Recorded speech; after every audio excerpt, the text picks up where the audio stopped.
Hello नमस्कार मित्रों। तो कैसे हो आप लोग? आशा करता हूँ मस्त और तंदुरुस्त होंगे। तो चलिए स्टार्ट करते हैं। और आज हम क्लास 12th का चैप्टर नंबर 1 के बारे में आज हम डिस्कशन करने वाले हैं। ठीक है, तो क्लास 12th का चैप्टर नंबर जो 1 है, that is relation and function, उसके बारे में आज हम डिस्कशन करने वाले हैं। ठीक है, तो सबसे पहले तो हम उन चीज़ों के बारे में पढ़ेंगे। ठीक है, उन चीज़ों के बारे में पढ़ेंगे जो आप क्लास 11 में पढ़ चुके हो। अब देखो, क्लास 11th में आपने क्या पढ़ा था? याद करो, आपने क्लास 11 में क्या पढ़ा था, है ना? आपने क्लास 11 में सबसे पहले हमने पढ़ा था, इसमें रिलेशन के बारे में पढ़ा था ना, रिलेशन, है ना? और रिलेशन के बारे में क्या कुछ बातें पढ़ी थी, वो सब आज हम बातें करने वाले हो। बड़ा ही मजा आएगा इसको पढ़ने में। ठीक है, तो चलिए स्टार्ट कर देते हैं। ओके, तो देखो, इस रिलेशन को पढ़ने से पहले आपको कार्टेशियन प्रोडक्ट के बारे में पता होना चाहिए। ठीक है, तो सबसे पहले आपको पता होना चाहिए कार्टेशियन प्रोडक्ट के बारे में कि भाई कार्टेशियन प्रोडक्ट आपका क्या होता है। तो देखो, सबसे पहले हम बात करेंगे कार्टेशियन प्रोडक्ट के बारे में। तो देखो, कार्टेशियन प्रोडक्ट में हमने क्या क्या बातें की थी। ठीक है, हमने बोला था कि अगर आपके पास कोई भी सेट है, लेट सेट ए अगर आपके पास है, मान लो 1 और 2। ठीक है, ये सेट ए है। और सेट बी मान लो आपको गिवन है ए बी एंड सी। ये आपके पास सेट ए गिवन है और ये सेट आपके पास बी गिवन है। तो यहाँ से आपको पता है कि ए क्रॉस बी क्या होता था। ठीक है, ए क्रॉस बी आपका क्या होता था। तो इसमें हम क्या करते थे, तो आपको पता है कि इसमें ये आपका सेट ए है, तो यहाँ पे एलिमेंट्स है 1 और 2। ये सेट बी है आपका सेट, एलिमेंट है ए बी एंड सी। तो देखो, 1 का ए के साथ, 1 का बी के साथ और 1 का सी के साथ। तो देखो यहाँ पे होता था 1 ए, है ना, 1 का बी के साथ और 1 का सी के साथ। सिमिलर हम बोल सकते हैं कि आपके पास 2 का भी होता था, है ना, 2 का ए के साथ, 2 का बी के साथ और 2 का सी के साथ। ठीक है, तो ये होता था आपके पास 2 का हो गया ए के साथ, 2 का हो गया बी के साथ और 2 का हो गया सी के साथ। ये भी बात हुई थी। ठीक है, तो ये आपके पास क्या था, ये आपके पास ए क्रॉस बी था। ये आपके पास क्या था, ए क्रॉस बी था। ठीक है, इसको हम कार्टेशियन प्रोडक्ट बोलते थे और ये हम फाइंड आउट करते थे। अब आपको पता है कि ए क्रॉस बी था आपके पास, वो बी क्रॉस ए के इक्वल नहीं होता था। ठीक है, और ये जो फर्स्ट एलिमेंट है वो आपके फर्स्ट सेट से बिलोंग होता था, फर्स्ट सेट से बिलोंग करता था। और जो सेकंड एलिमेंट है वो सेकंड सेट से बिलोंग करता था ना। तो इसको अगर मैथमेटिकली हम बात करें, है ना, लेट अगर ए क्रॉस बी है और आपके पास ये ऑर्डर्ड पेयर है, तो एक्चुअल में देखें तो ये ऑल ए क्रॉस बी क्या होता था, है ना? ए क्रॉस बी क्या है, आप मुझे बताओ, ए क्रॉस बी क्या है? ये क्या है? All possible set of ordered pair, set of ordered pair, यही होता था, है ना? जितने भी ऑर्डर्ड पेयर बन सकते हैं ना, उसकी टोटल ये जो था वो आपका ए क्रॉस बी था। ठीक है, ये बात हमने की थी।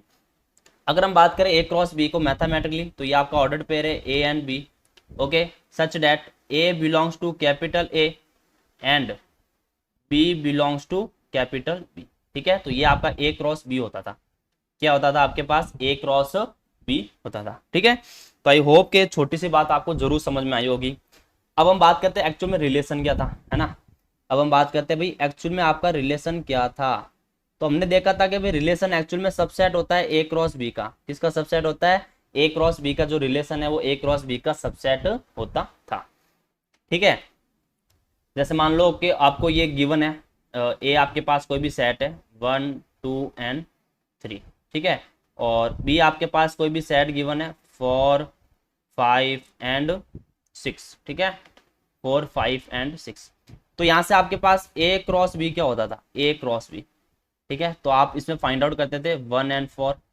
ठीक है, 1 एंड 5, 1 एंड 6, है ना? तो ऐसे आपके पास सारे वो होते थे। ठीक है, मैं सारा लिख ही देता हूँ एक बार, है ना, तो आपको पूरा क्लियर हो जाएगा। 2 एंड 4, 2 एंड 5, 2 एंड 6। फिर आ जाते 3 पे, तो 3 एंड 4, 3 एंड 5, 3 एंड 6, है ना? तो ये आपके पास सारे क्या होते थे? ए क्रॉस बी होते थे। ठीक है, अब मैं कुछ भी रिलेशन आपका डिफाइन कर रहा हूँ। रिलेशन आपका डिफाइन है ए टू बी। रिलेशन एक कोई मान लेते हैं ए टू बी डिफाइन है। ठीक है, क्या रिलेशन है?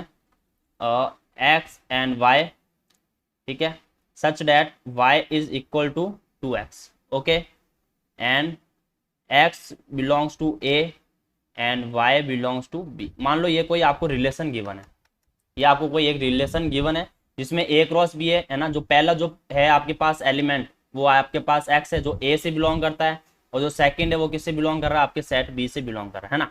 तो अब आप देखो यहाँ पे है ना, आपके पास एक्स और वाई आपको गिवन है, देखो ये आपके पास है ना, एक्स की जो वैल्यू है वो आपको यहाँ से मिलेगी और वाई की जो वैल्यू वो आपको यहाँ से मिलेगी, है ना। तो जैसे हमने अब इसको देखो, ये जो फॉर्म है वो आपको सेट बिल्डर फॉर्म में गिवन है। किस फॉर्म में गिवन है? Set builder form. हम इसको टेबुलर फॉर्म में चेंज करेंगे। तो देखो यहाँ पे रिलेशन क्या हो जाएगा आपका, एक्स को अगर आपने 1 पुट किया, एक्स को अगर आपने 1 पुट किया तो वाई 3 हो जाएगा। लेकिन आप देख रहे हो कि वाई 3 हो ही नहीं सकता, वाई 3 नहीं हो सकता क्योंकि वाई 4, 5 और 6 हो सकता है ना, तो ये फिर आपका पॉसिबल नहीं है। ठीक है, तो 1 और 3 है वो आपका पॉसिबल नहीं है। 2 की वैल्यू पुट करो, तो जैसे एक्स की वैल्यू 2 पुट की तो वाई की वैल्यू 4 हो गई। ठीक है, फिर आप एक्स की वैल्यू 3 पुट करो, ठीक है, तो y की वैल्यू क्या हो गई 6। अब इसके अलावा और कुछ हो सकता है क्या? नहीं हो सकता। ठीक है, तो यहाँ से ये बात आपको क्लियर हुई होगी। ठीक है, तो ये जो r है आपका, ये आपका r हो जाएगा। ठीक है, तो इस रिलेशन का ये जो शेयर बिल्डर फॉर्म, इसकी टेबुलर फॉर्म आपकी ये हो जाएगी। अब आप देखिए 2 और 4 कहाँ है? ये रहा 2 और 4। 3 और 6 कहाँ है? ये रहा 3 और 6। तो आप देख रहे हो ये जो रिलेशन है एक्चुअल में ये r वो इस a क्रॉस b का क्या है? a क्रॉस b का एक सबसेट है। क्या है? a क्रॉस b का सबसेट है ना। तो यही तो रिलेशन हुआ ना, इधर जो रिलेशन है वो क्या होता है? a क्रॉस b का सबसेट होता है। तो इस बात को आप जरूर ध्यान रखिएगा। ठीक है, और इसके जो देखो ये जो आपके रिलेशन है ना, इसका जो ये फर्स्ट एलिमेंट का जो सेट है इसको हम बोलते हैं डोमेन। क्या बोलते हैं? इसको हम बोलते हैं डोमेन। ठीक है, तो अगर हम बात करें यहाँ डोमेन की, डोमेन तो क्या होता है? Set of first element, set of first element. Okay, अगर हम बात करें रेंज की, है ना, तो रेंज हो जाएगा आपके पास set of second element, set of second element. ये बात क्लियर हो जानी चाहिए आपको। ठीक है, ये बात आपको क्या हो जानी चाहिए? क्लियर होनी चाहिए। ये डोमेन हो गया और ये क्या हो गया? रेंज हो गया। तो set of first element and range हो गया सेट ऑफ सेकंड एलिमेंट। ठीक है, तो आई होप कि ये बात आपको जरूर समझ में आई होगी। ठीक है, और को डोमेन क्या होता है? को डोमेन क्या होता है? ये जो आपके पास सेकंड जो सेट है ना, ये पूरा आपके पास को डोमेन होता है। ठीक है, तो को डोमेन इधर क्या हो जाएगा? जो बी जो सेट होगा ना वो आपका क्या हो जाएगा? इधर को डोमेन हो जाएगा। ठीक है, तो ये सारी बातें हम क्लास 11 में कर चुके हैं। अब क्लास 12 में आपको क्या पढ़ना है उस पर चलते हैं। ठीक है, तो देखो क्लास 12 में सबसे पहले आपको क्या पढ़ना है ना, अगर क्लास 12 की बात करें तो सबसे पहले आपको पढ़ना है इसमें types of relation, types of relation. तो सबसे पहले हम इसमें पढ़ेंगे टाइप्स ऑफ रिलेशन। ठीक है, अब देखो रिलेशन के क्या क्या टाइप होते हैं उसके बारे में हम बात करते हैं। तो चलिए स्टार्ट करते हैं। बड़ा ही मजेदार आपके पास ये होने वाला है। ठीक है, बड़ा मजा आएगा इसको पढ़ने। सबसे पहले हम पढ़ेंगे रिफ्लेक्सिव, है ना। वैसे तो देखो एम्प्टी होता है, एम्प्टी रिलेशन। बात ही मैं बता देता हूँ भाई, एम्प्टी रिलेशन होता क्या है। ठीक है, तो एम्प्टी का मतलब है भाई आपका कोई भी एलिमेंट नहीं होगा, इसको फाई कह सकते हैं या फिर हम ऐसे शो करते हैं ना। वो एम्प्टी रिलेशन होता है जिसमें कोई भी आपके रिलेटेड नहीं होता है ना। ठीक है, कोई भी एलिमेंट आपके दूसरे साइड से रिलेटेड नहीं होता, वो आपका एम्प्टी रिलेशन हो जाएगा। दूसरा होता है यूनिवर्सल। क्या होता है? Universal, universal relation. अगर हम बात करें यूनिवर्सल रिलेशन की, ठीक है, तो यूनिवर्सल रिलेशन में क्या होता था? अब एक छोटी सी बात सोचना, यूनिवर्सल का मतलब होता है पूरा, यानी इसमें जो भी रिलेशन होगा ना वो पूरा का पूरा हो जाएगा। वो क्या होगा पूरा का पूरा? वो ए क्रॉस बी होगा। यानी जो कार्टेशियन प्रोडक्ट के अगर इक्वल आपका रिलेशन आ जाए तो उसको हम यूनिवर्सल रिलेशन बोलते हैं ना। वैसे तो आपको पता है कि जो आर होगा वो सबसेट होगा ए क्रॉस बी का। ठीक है, लेकिन अगर वो इक्वली आ जाए, यानी आर के अंदर जितने भी एलिमेंट्स है, आर के अंदर जितने वो ए क्रॉस बी के भी एलिमेंट दोनों इक्वल आ जाए तो उसको हम बोलेंगे यूनिवर्सल रिलेशन। क्या बोलेंगे? आपका यूनिवर्सल रिलेशन उसको बोलेंगे। ठीक है, अब देखते हैं आगे काम की बात। तीसरा आपके पास होता है रिफ्लेक्सिव रिलेशन। क्या होता है? Reflexive relation. अब देखो रिफ्लेक्सिव रिलेशन क्या है, मैं एक एग्जांपल के थ्रू आपको समझाता हूं। मान लो अगर आपके पास कोई भी सेट ए है ना, 1 2 एंड 3, ठीक है, और सेट ए टू ए आपको रिलेशन बताना है सच दैट ए टू ए आपको रिलेशन बताना, ए टू ए आपको रिलेशन बताना। ठीक है, तो यहाँ पर जो आर होगा उसमें आप देखोगे कि अगर आपके 1 1 भी आएगा, है ना, 2 2 भी आएगा और आपका 3 3 भी आएगा। यानी जितने भी एलिमेंट्स आपको इस सेट में गिवन है, तो अगर उसका रिफ्लेक्स भी हो आपके पास, जैसे 1 के साथ 1 आया, 2 के साथ 2 और 3 का 3 का, है ना, इसके रिफ्लेक्शन बोल सकते हो आप। कि भाई आपके पास प्री इमेज और इमेज दोनों क्या होने चाहिए, एक जैसे होने चाहिए ना, यानी ये फर्स्ट एलिमेंट और सेकंड एलिमेंट क्या होना चाहिए, एक से, और ये सारे के सारे रिफ्लेक्शन उसमें होना बहुत जरूरी है। जैसे इसमें एलिमेंट कितना है 1 2 3 और आपके पास कितना है 1 1 2 2 3 3। अब चाहे आपके साथ और भले कुछ भी आया है ना, 1 3 आओ 1 2 आओ, उससे कोई लेना देना नहीं है, लेकिन आपके 1 के साथ 2 का 2 के साथ और 3 का 3 के साथ होना बहुत जरूरी। अगर ऐसा हो गया तो फिर वो आपका रिलेशन क्या हो जाएगा, रिफ्लेक्सिव रिलेशन हो जाएगा। अगर नहीं होगा तो फिर वो आपका रिफ्लेक्सिव रिलेशन नहीं होगा। ठीक है, तो आई होप कि छोटी सी बात आपको जरूर समझ में आई होगी। ओके, यहां तक तो क्लियर होगा। अब मान लो अगर एक और एग्जांपल लेते हैं, मान लो अगर इसमें जो ए है, ठीक है, वो अगर ऐसा हो जाए 1 2 3 और 4, तो अब देखो 1 का 1 के साथ होना चाहिए, 2 का रिफ्लेक्शन भी होना चाहिए, है ना, 3 का भी होना चाहिए और 4 का भी होना चाहिए। अगर आपके पास 4 का नहीं होगा तो भी फिर वो आपका पास रिफ्लेक्सिव रिलेशन नहीं होगा, यानी सारे एलिमेंट्स के क्या होने चाहिए वहां पे, रिफ्लेक्शन होने चाहिए। ठीक है, बस ये बात आपको ध्यान में रखनी है। तो आई होप कि ये बात आपको जरूर समझ में आई होगी। ठीक है, तो अगर हम इसको मैथमेटिक ले तो हम बोल सकते हैं इफ आपके पास अगर कोई भी ऑर्डर्ड पेयर है ए एंड ए, ठीक है, क्योंकि दोनों सेम होंगे ए एंड ए, ये अगर आपका आर से बिलोंग कर रहा है, किससे बिलोंग कर रहा है, R, for every A belongs to A किससे बिलोंग करेगा, आपका ए से, और ये भी ए किससे बिलोंग कर रहा है, ए, यानी दोनों एक साथ में आपके होने चाहिए, तब तो वो क्या हो जाएगा, आपका रिफ्लेक्सिव रिलेशन हो जाएगा। अगर नहीं होगा तो फिर वो आपका रिफ्लेक्सिव रिलेशन नहीं होगा। आई होप कि ये बात समझ में आई होगी। ओके, अब देखते हैं फोर्थ आपके पास टाइप है सिमेट्रिक रिलेशन। ठीक है, तो देखो सिमेट्रिक रिलेशन में आपके पास क्या होता है, अगर हम बात करेंगे सिमेट्रिक रिलेशन, तो देखो सिमेट्रिक रिलेशन में आपके पास क्या होगा, नाम से पता चला है उसके एक जैसा होना चाहिए। कैसे, एक एग्जांपल लेते हैं।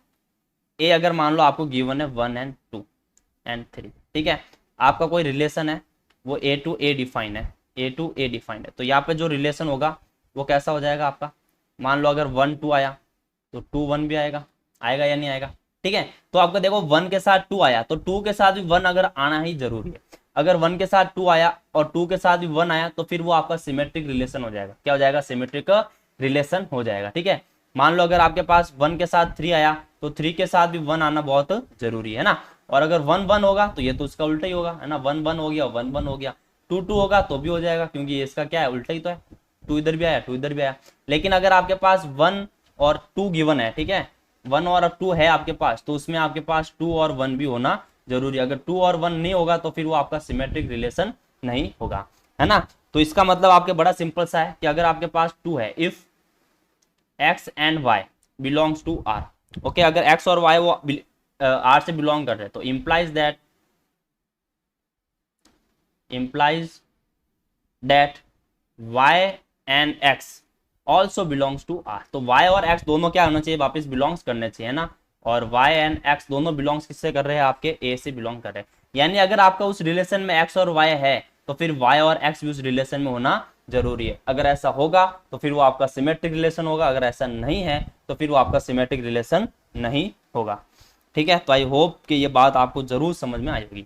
अब 5 टाइप का देख ले, फिर हम क्वेश्चन करेंगे तो और ज्यादा आपको समझ में आएगा। ठीक है, तो अभी तो बस आप इतना सा समझ लो कि किस टाइप के क्या रिलेशन होते हैं। ठीक है, अब है ट्रांसिटिव रिलेशन। ट्रांसिटिव रिलेशन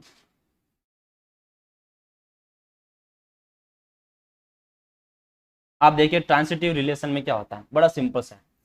जैसे मैंने कहा कि भाई एक और 2 है, ठीक है, 2 और 3 है, और एक दे दिया 1 और 3। तो देखो यहाँ पे देखो 1 2 से 2 के साथ है और 2 किसके साथ, 3 के साथ है, तो वहां पे 1 और 3 भी होना जरूरी है। अगर 1 और 3 होगा तो फिर वो क्या हो जाएगा, आपका ट्रांसिटिव हो जाएगा। अगर ऐसा नहीं है तो फिर वो आपका ट्रांसिटिव नहीं होगा, है ना। बात को और गहराई से समझो कि अगर आपके पास ऐसा है कि एक्स और वाई ऑर्डर्ड पेयर है और एक वाई जेड ऑर्डर पेयर है, तो एक्स और जेड का भी एक ऑर्डर पेयर वहां होना बहुत ही जरूरी है। अगर ऐसा हुआ है तो उसको हम बोलेंगे ट्रांसिटिव रिलेशन। क्या बोलेंगे उसको, ट्रांसिटिव रिलेशन। तो देखो इसकी डेफिनेशन देख लो, if X and Y belongs to R, okay, and Y and Z belongs to R, okay, then implies implies x and z is also belongs to R. For every x, y and z belongs to A, है ना। ये तीनों ही आपके A set से क्या होने चाहिए, belongs करने चाहिए। अगर ऐसा होगा तो फिर वो आ जाएगा आपका ट्रांसिटिव रिलेशन आपका हो जाएगा। देखो बड़ी सिंपल सी बात बोली है, बड़ी प्यारी, मैंने एक छोटी सी बात ये बोली है कि if x and y belongs to R, अगर वो x और y R से बिलोंग कर रहे हैं and y and z belongs to R, y और z भी अगर R से बिलोंग कर रहे हैं तो फिर x और z भी आपके R से बिलोंग करना चाहिए। अगर ऐसा होता है तो फिर वो आपका ट्रांसिटिव रिलेशन हो जाएगा। तो आई होप कि पूरी बात आपको क्लियर हुई होगी। नेक्स्ट वीडियो हम इसके ऊपर क्वेश्चंस करेंगे तो आपको और ज्यादा समझ में आएगा।